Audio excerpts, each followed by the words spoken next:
Habari, Gani. We are moving right along with Kwanzaa. We're on the sixth night, and tonight's principle is Kuumba, Kuumba, and it means creativity. And so tonight I lit the last of the red candles. We only have one more candle to light, and that's tomorrow night. It'll be the last of the green one. All week I've been talking about how our ancestors have lived the principles of Kwanzaa before it even had a name. And creativity is one of my favorite principles. So tonight I'm just going to tell a quick story about one of our ancestors who was really a master at being creative when it came to self emancipation from slavery. And it's about Henry Brown. Henry Brown was born in the 19th century. He was born in 1816 in Louisa County, Virginia, right outside of Richmond, Virginia. When he was a child, he was separated from his mother. The plantation owner passed away, and before he died, he gave his son, Henry, and so Henry grew up away from his mother. Once he was grown and he worked on that plantation, actually, he hired himself out, or the plantation owner hired him out to work in the tobacco factories in Richmond, Virginia. And there he met his wife, Nancy. They were allowed to get married, and Henry and Nancy got married, and they had three children. Nancy's plantation owner was different from Henry. So even though they were owned by two different people, they were allowed to live together in one household, which was rare, and it was good for them to be able to do that. However, Nancy's slaveholder owed a lot of money. He was in debt, and so he had to sell off some property. And he ended up selling away Henry's wife, Nancy, and their children, because, of course, the children belonged to uh, the children are born whatever the mother is. So whatever plantation owner the mother belonged to, that's who the children would belong to. And so Henry saw his wife and his children being sold away. He was depressed. He was really sad by the fact that his children and his wife had been taken from him. If you're tuning in from Virginia and you know Richmond, Virginia, do know that Henry Box Brown is one of our ancestors. He's a hometown ancestor. He belonged to the First African Baptist Church in Richmond, Virginia, and he sang in the choir there. But he hated going to that church because the preacher at that time was a white preacher, and he always preached the same sermon of slaves obey your masters, and Henry hated hearing that.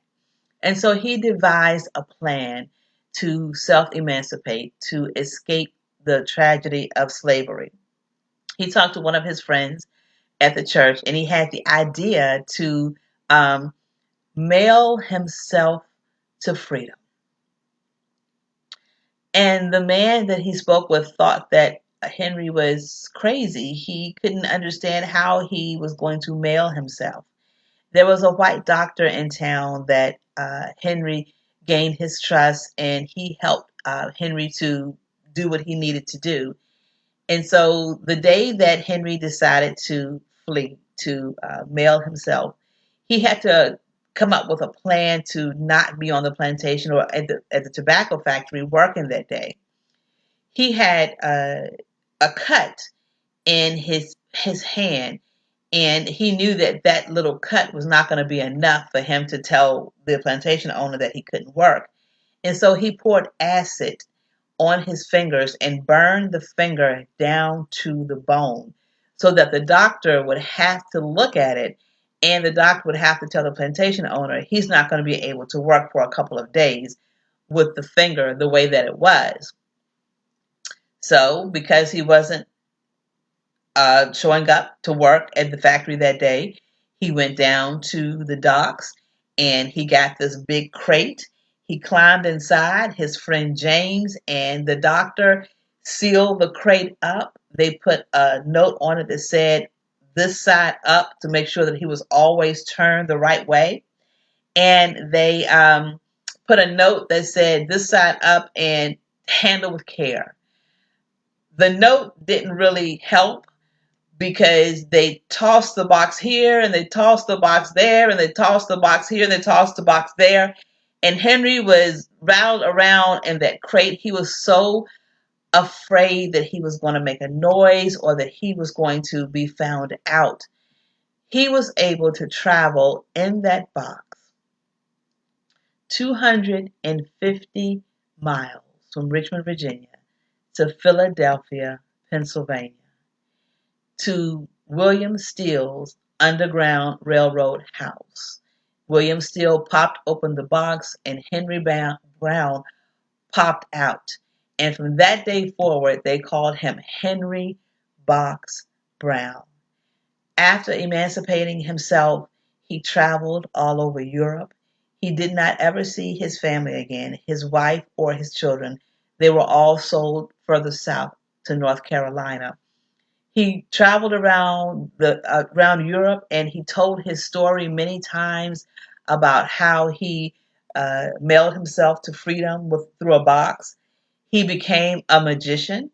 So you know that trick in the box about how they tie their hands together. Well, Henry Box Brown was the first one to do that trick. He became a magician, a real magician. I'm not saying that he, he was doing trick. No, he became a real magician. So you cannot get any more creative than mailing yourself to freedom. So to our ancestor, Henry Box Brown, sir, we salute you for your creativity, for your Kuumba to self-emancipate.